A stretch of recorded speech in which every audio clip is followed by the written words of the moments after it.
कृपा प्रकरण है एक सेवक वाणी में, उसमें दो भाव रखे गए, एक अकृपा और एक कृपा। कृपा प्रकरण में देखिए, जब तीसरी भूमिका आती है कृपा पात्र की, पहली भूमिका है मुख से प्रियालाल के जस का गान, नाम कीर्तन, नाम जपना, और चित्त से आचार्य और आराध्य देव के चरणों में अखंड रति हो जाना, और मन से बार बार उनकी सेवा, उनका सुमिरन, इस सेवा के लिए ही संकल्प उठना, ये पहली कृपा है। ये आचार्य गुरुदेव की, इष्ट देव की पहली कृपा है। मुख बरनत हरिवंश, चित्त नाम हरिवंश रति, मन सुमिरन हरिवंश, ये है जो कृपा हरिवंश की।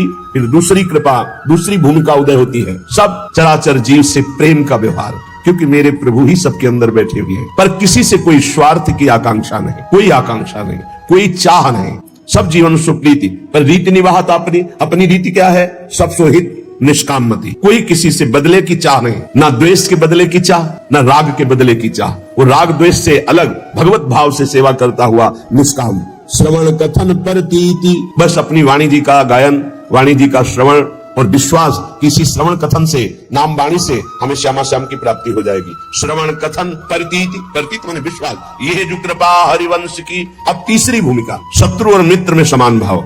क्या भक्त का कोई शत्रु होता है क्या? नहीं, भक्त की तरफ से कोई शत्रुता नहीं होती, पर जो तमोगुणी आंतरिक हृदय वाले होते हैं, उनको भक्त का यश चुभता है, उनको भक्त की जो उन्नति है भागवती, वो उनको खाए डालती है। अब वो हर प्रकार से सोचेंगे इसका कैसे पतन करूं, इसका अपयश हो जाए, इसका नाश हो जाए, तो वो शत्रुता का भाव करे, पर आपके हृदय में फर्क नहीं पड़ना चाहिए। ये तीसरी भूमिका है हमारे प्रेम रस प्राप्ति की। शत्रु मित्र समझानी, जैसे बड़ाई करने वाला, सम्मान करने वाला ठीक हो, वैसा ही आपको दिखाई देना चाहिए निंदा करने वाला, अपमान करने वाला। वैसे तो निंदा करने वाला ज्यादा पूज्य है। क्यों?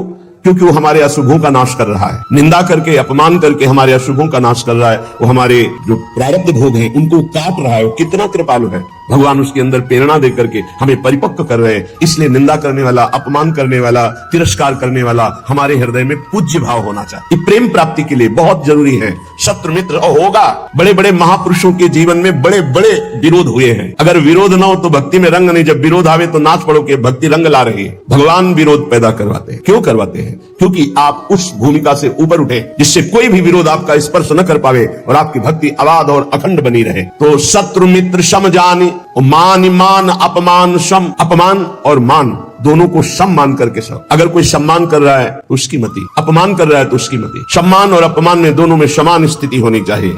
शत्रु मित्र समझानी, मान मान अपमान सम, दुख सुख लाभ न हानि, ना कोई दुख, ना कोई सुख, ना कोई लाभ, ना कोई हानि। हर समय अपने प्रिया प्रीतम के चिंतन में इतना चित्त जोड़े हैं कि दुख सुख का, लाभ हानि का कोई प्रभाव ही नहीं पड़ रहा। ये तीसरी भूमिका। चौथी भूमिका, अब जो है तैयारी हो गई प्रेम रंग रंगने की। तो भगवान ने ऐसा रंग भेजा, ऐसा रंग रंगने वाला मिला दिया जिससे प्रेम रंग से हृदय रंग जाए। बोले नित्य धर्म संग, नित्य उसको प्रेमी जनों का संग मिल गया। बड़ा कठिन है, सही संग मिल जाना बड़ा कठिन है, भगवान की कृपा से मिलता है। नहीं तो मिलावट ऐसी प्रपंच की बनी रहती है कि चित्त निर्विकार होकर प्रभु में लगने के लिए अगर तैयारी भी करे तो भी फिसल कर प्रपंच में फंस जाए। नित्य एक धर्म संग, बहुत संग मिले वो संग नहीं। इष्ट मिले और मन मिले, मिले भजन रस रीति, तहां निशंक होए मिलिए, तासों कीजिए प्रीति। जहां अपना इष्ट मिले, जहां भजन की रस रीति मिले, जहां अपना मन मिले, ऐसा सत्संग मिल जाए तो बहुत जल्दी प्रेम रंग की प्राप्ति होती है। जब प्रशंसा होती है तो सबको अच्छा लगता है, और जब निंदा होती है तो सबको बुरा लगता है, लेकिन प्रेमी को नहीं। प्रशंसा प्रेमी को चुभती है और निंदा उसको मीठी लगती है। उल्टा मार्ग है, प्रेम का उल्टा मार्ग है। सम्मान करे तो ऐसे कर लेगा, अपमान करे तो उसके चरणों में प्रणाम करेगा। ये प्रेम का मार्ग उल्टा मार्ग है। सब प्रकार से जो तितिक्षु होता है, सहनशील होता है, उसके हृदय में प्रेम का प्रादुर्भाव। सब सहना है, कुछ नहीं कहना, ये हमारा मार्ग है। सब सहना है, कुछ नहीं कहना। अगर तुम हमें दुख देना चाहते हो तो हम सुख क्यों चाहें? अगर तुम अपमान करवाना चाहते हो तो हम सम्मान क्यों चाहेंगे? प्रभु यदि आप निंदा करवाना चाहते हो तो हम प्रशंसा क्यों चाहेंगे? हम तो आपकी चाह में चाह मिलाए हुए हैं। ये प्रेमी का हृदय होता है। प्रेम बड़ा पवित्र होता है, निर्दोष होता है। छल, कपट, बेईमानी, स्वार्थ, स्वसुखवांछा, ये प्रेम में छू नहीं जाती। जहां प्रेम प्रकाशित होता है वहां छल नहीं होता, कपट नहीं होता, छुपाव नहीं होता, बेईमानी नहीं होती, स्वार्थ नहीं होता। बड़ी दिव्यता होती है, क्योंकि प्रेम दिव्य है तो विशुद्ध जिसके हृदय में जागृत होता है उसे दिव्य कर देता है। अब पार्थिव बुद्धि शरीर रागी वो दिव्य को कैसे जान पाएगी? तभी उसको आश्चर्य होता है, ऐसा कैसे हो सकता है, ऐसा कैसे हो सकता है? अरे सांप का छोटा बच्चा गरुड़ को खा जाएगा। अगर भगवान कृपा दृष्टि से देख ले तो है छोटा सा लघु ब्याल खाए गरुण को खा जाए। मस्कई कहे बिरंची अजय मसकते हीन, ब्रह्मा को मच्छर बना दे, मच्छर को ब्रह्मा बना दे, जड़ को चैतन्य, चैतन्य को जड़, कर तुम अकर तुम अन्यथा कर तुम, सर्व समर्थ प्रभु का प्रेम प्रकट हो गया तो दिव्यता। जब दिव्य प्रेम, दिव्य प्रभु की कृपा का प्रभाव होता है तो पार्थिव बुद्धि नहीं समझ पाती भगवान की एक अपार सामर्थ्य है। ये पक्का समझिए, भक्त का यश तभी फैलता है जब जैसे झंडा फहराता है ना तो डंडे पे फहराता है, जितना मजबूत डंडा होगा लंबा होगा उतना ही झंडा फहराएगा। ये विरोध भाव, ये निंदा, ये तिरस्कार, ये वो डंडा है जिसपे भक्त का झंडा फहराता है। अरे जमाने जोर लगा ले, कितना जोर लगाएगा, भक्त और भगवान का झंडा कभी न झुकने पाएगा। जब भगवान प्रताप प्रकट करते हैं, कौन दो सिर वाला ऐसा पैदा है जो उसका बाल बांका भी कर सके। इसलिए प्रेम मार्ग में चलने पर ना तो भय होनी चाहिए और ना भोग दैन्यता। सच्चे प्रेमी में पाप आचरण नहीं रह जाते। जो सत्य मार्ग के पथिक हैं उनमें पाप आचरण नहीं होते। पाप होते हैं कामना के कारण, और कामना होती है देहाभिमान के कारण, और देहाभिमान होता है अज्ञान के कारण। सबका मूल अज्ञान और अविद्या है। जब प्रेम का प्रकाश होता है तो अज्ञान ही नहीं रह जाता, इसलिए ना वासना रह जाती ना कोई कामना रह जाती। भगवत प्रेम ये अंतिम चरम पुरुषार्थ है जो मोक्ष के आगे की भी बात है। भगवत प्रेम अत्यंत दुर्लभ है पर इसकी प्राप्ति कृपा से सहज में हो जाती है। अत्यंत दुर्लभ है पर कृपा से सहज में हो जाती है। यदि कोई अनन्य उत्कंठा रख करके भगवान के जो वचन शास्त्रों में, संत के वचन, उनके आश्रित हो जाए, निर्भर हो जाए, तो ये प्रेम प्रकट हो जाए। हम चाहते हैं कि हमें प्रेम मिल जाए पर हम विषय भोग नहीं छोड़ेंगे, हम नाना प्रकार की पापाचरण नहीं छोड़ेंगे, तो विषयों में सुख बुद्धि जब तक रहेगी तब तक भगवान में प्रेम नहीं हो सकता। प्रेम के प्रवचन भले हो जाएं, प्रेम की बातें भले हो जाएं, विषयासक्ति और प्रेम ये बिल्कुल विपरीत है। जैसे दिन और रात, विषयासक्ति रात है और प्रेम दिन है। जिन साधकों के हृदय में विषय भोगने की प्रबल लालसा है और वो उनको त्यागे हुए आगे बढ़ रहे हैं तो उनका विषय रस के प्रति आकर्षण कम होते होते नष्ट हो जाएगा। लेकिन जो साधक विषय आकर्षण के साथ विषय क्रिया में उतर गए तो उनका फिर स्वभाव सुधरना बहुत कठिन हो जाएगा। इसलिए लालसा तो है पर भोगूंगा नहीं, क्योंकि भगवत प्राप्ति करनी है, भगवत प्रेम प्राप्ति करनी है। तो इनका विषय भाव जो अंदर से है भोगने का, एक दिन शांत हो जाएगा भजन के बल से। विषयासक्ति प्रेम में बड़ी बाधक वृत्ति है। जो विषय भोग की इच्छा, विषय पदार्थ, ये अभी देखकर हमको जलाते हैं, भोगने की इच्छा होती है, हृदय जलता है। इस जलन को जो सह जाता है उसे तपस्या कहते हैं। वही तपस्वी है। बहुत सुंदर बात है, वही तपस्वी है। देख लेना, इस जलन से अनंत गुना बढ़ करके भगवान आपको शीतलता और आनंद देंगे, क्योंकि आप भगवान के लिए जल रहे हो। भगवान में ममता और आसक्ति हो जाएगी इस जलन को सहने से। सह जाओ, ये जलन सहना पड़ेगा। निंदा की जलन, अपमान की जलन, काम की जलन, क्रोध की जलन, ये सह गए तो भारी तपस्या, इसका परिणाम होगा अनंत गुना बढ़ करके भगवान आपको सुख देंगे। और नहीं सहोगे तो जलते रहोगे। क्रोध आया, गाली दे दिया, वो तुम्हें 4 गाली देगा और जलो।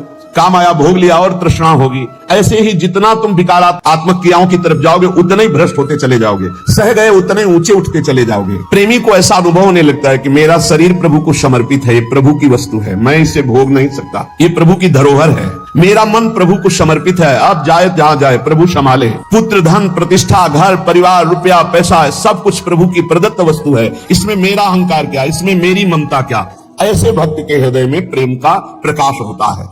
जिसके हृदय में प्रेम स्फुरित होता है उसके हृदय की स्थिति सर्वदा आनंद ही आनंद, आनंद ही आनंद, हर समय आनंद। जहां हमारा स्व प्रभु से मिला सोई आनंद की उत्पत्ति हो गई। अभी स्वाभिमान देह में है, स्व अभिमान प्रियालाल के चरणों में गया, आनंद ही आनंद है। उसी के लिए रोज सत्संग, रोज साधना हो रही। किसी समय प्रियालाल हमारे अहंकार को मिटा दे, स्वीकार कर ले। तो जलना तो पड़ेगा। इधर जल लो, थोड़ी दूर जलन है फिर आनंद है, और इधर तो जलन ही जलन है। जलत ज्वालम, ये संसार जलती हुई ज्वाला के समान, काम, क्रोध, लोभ, मोह, मद, मत्सर। प्रेम का मार्ग थोड़ी दूर का ये जलन वाला है। इसे देखकर कायर पुरुष वापस हो जाता है, भोगों में फंस जाता है। परंतु जो इस आग में कूद पड़ता है उसके लिए आग चंदन से भी शीतल बनकर के महासुख देने वाली बन जाती है। केवल डरना नहीं है, ये डराता है कुछ नहीं। ध्यान मत दीजिए, नाम जप कीजिए, लीला गायन कीजिए, सत्संग सुनिए। जे ही आगे बढ़े तो शीतलता ही शीतलता, आनंद ही आनंद।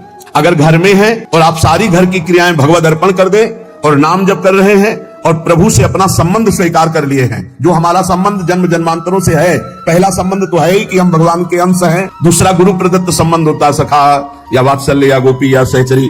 अपने संबंध को जो मान रहा है, सारी क्रियाएं प्रभु के लिए कर रहा है, हर समय नाम स्मरण कर रहा है, बिल्कुल भगवत प्रेम प्राप्त हो जाएगा, निश्चित भगवत प्राप्ति हो जाएगी। प्रेम में भोग है पर शरीर संयोग नहीं है, प्रेम में श्रृंगार है पर राग नहीं है, प्रेम में आसक्ति है पर अज्ञान नहीं है, प्रेम में वियोग है पर बिछोह नहीं है, प्रेम में क्रंदन है रोना पर दुख नहीं है, प्रेम में विरह है पर वेदना नहीं है, प्रेम में सेवा है पर अभिमान नहीं है, प्रेमी को मान भी होता है, मान है पर धैर्य नहीं है। बहुत ऊंची। प्रेम में त्याग है पर संन्यास नहीं है, प्रेम में प्रलाप है पर बेहोशी नहीं है, प्रेम में ममता है पर अज्ञान जनित मोह नहीं है, प्रेम में अनुराग है पर कामना नहीं है, तृप्ति है पर अनिच्छा नहीं, प्रबल इच्छा है। कैसा स्थिति? तृप्ति है और इच्छा है। प्रेम में सुख है पर चाह नहीं, प्रेम में देह है पर देहाभिमान नहीं, प्रेम में जगत है पर माया नहीं, प्रेम में ज्ञान है पर मैं ब्रह्म हूं ऐसा ज्ञान नहीं, प्रेम निर्गुण है पर मोक्ष नहीं, प्रेम में लय है पर स्मरण नहीं। लय किस कोटि का? मैं भगवत चिंतन में लय, ये स्मृति भी गई। इस उच्च कोटि की अवस्था को प्रेमी प्राप्त होता है। ऐसे प्रेम की प्राप्ति के लिए कुछ साधन बताए जाएंगे। कह रहे हैं कि इसमें सबसे पहली बात है कि जो भगवान की कृपा से आपको महापुरुषों का संग मिला, अभी गुरु नहीं बनाया, महापुरुषों का संग मिला, सत्संग सुना, उसमें जब आप श्यामा श्याम की प्रियता की बात सुने, श्यामा श्याम की शरणागति की बात सुने, तो आपके हृदय में उसी समय बैठना चाहिए कि अब हमारे आराध्य देव श्यामा श्याम है। दूसरा, श्यामा श्याम को कैसे प्राप्त करूं, ऐसे साधन की चाह। तीसरा, किसी में भी न्यून भाव या दोष दृष्टि का भाव। चौथा, केवल भगवत प्राप्ति की चाह। ये चार बातें जब हृदय में प्रकट होती है तो प्रभु कृपा करते हैं और उनको संग देते हैं किसी रहस्य रस में डूबे हुए प्रेमी का, जो प्रभु के रहस्य रस में। अब प्रतिक्षण उसको ये लगता है मैं आगे कैसे बढ़ूं मार्ग में, बिना रसिक गुरु के आगे बढ़ा ले जाता। उसके हृदय में ये पुलक होने लगती कि मैं अपना मन, अपना प्राण, अपना शरीर, अपना सर्वस्व किसी महापुरुष के चरणों में समर्पित करके और उनके बताए हुए मार्ग पर निश्चिंत होकर चल पड़ूं। हे प्रभु, ऐसी हम पर कृपा करो।